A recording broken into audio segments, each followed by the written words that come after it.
National Chief, thanks for joining us. What were some of the concerns that you were hearing about the timelines that has led to the meeting and the vote on the child welfare reform package being pushed back a month or maybe more?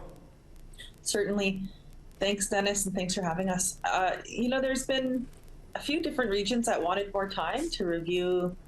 Of course, it's one of the biggest programs that has happened to First Nations in the history of this country, and it's a big problem in our country. Child welfare is very problematic for First Nations people in this country and regions. There's many that are optimistic and that are wanting to move ahead quicker, but there's others that still need some time to review, and there's others that still want to meet with some regions that still want to have their chiefs meetings in September. And of course, it's a big discussion, and we need to make sure that we're cognizant and that we're not tone deaf to listening to First Nations in Assembly, that they want 30 extra days, as well as, of course, Quebec chiefs had some issues with translation. And, I know that there was that debate, so I knew that we have to make sure that we accommodate people when it comes to language. And I know we're at a time of Indigenous languages. We should also always make sure that our own people, that our languages, our First Nations languages are covered. In this case, they're not, and I think that calls for a big discussion on that. Right. Oh, well, you've been out speaking with First Nations about this proposed package, the funding spread over a 10-year period. What are some of the things that you're hearing from First Nations aside from language? Certainly. I think, there's regional representation is a big one, and we're going to have to fix that, right? We're going to have to make sure that every region is covered off in this agreement, and to make sure that regions have a voice. And I know that, of course, negotiations are always a little bit tricky, and you're dealing with other parties when you're at a negotiation table. There's many others at the table, but at the same time, I think the other parties have been very, very receptive to working towards that and having regional representation. Was there any concern that support wasn't there at this time for the deal, and what would it mean if it was voted down? It could be really, I think, there is always good discussion, and I think people want to understand it a lot more.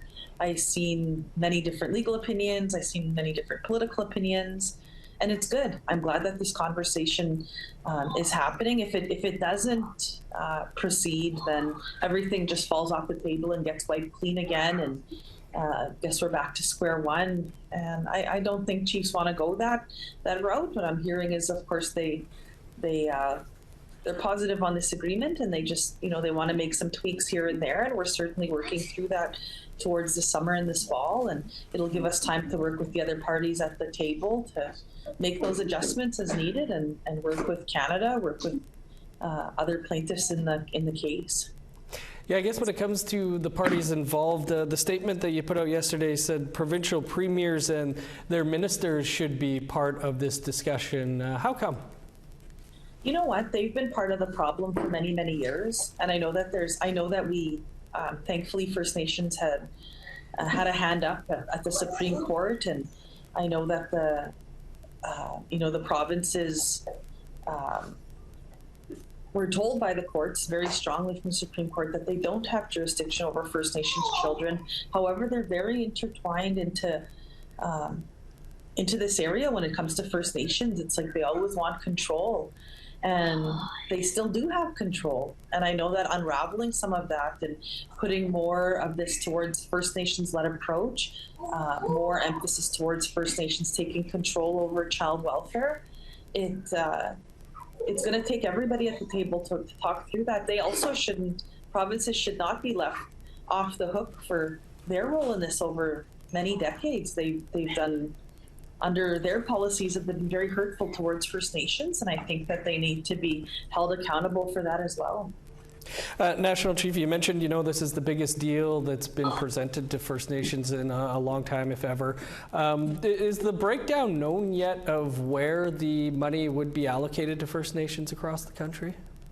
Absolutely. Like there's stuff for housing and infrastructure, trying to build that infrastructure to bring our families back, band support services, All that prevention money will now go to First Nations, but also there'll be regional breakdowns probably by tomorrow or the next day. There'll also be community by community breakdowns, and I think that we have to be open and transparent with communities on what they got before to what they'll get now. And I know that it's a big decision, but I think that they should know all that. They should know the figures before they make a decision for themselves. Yes, I'm sure a lot of people will be looking forward to getting those facts and figures. National Chief, really appreciate you taking some time here for us today. Thank you.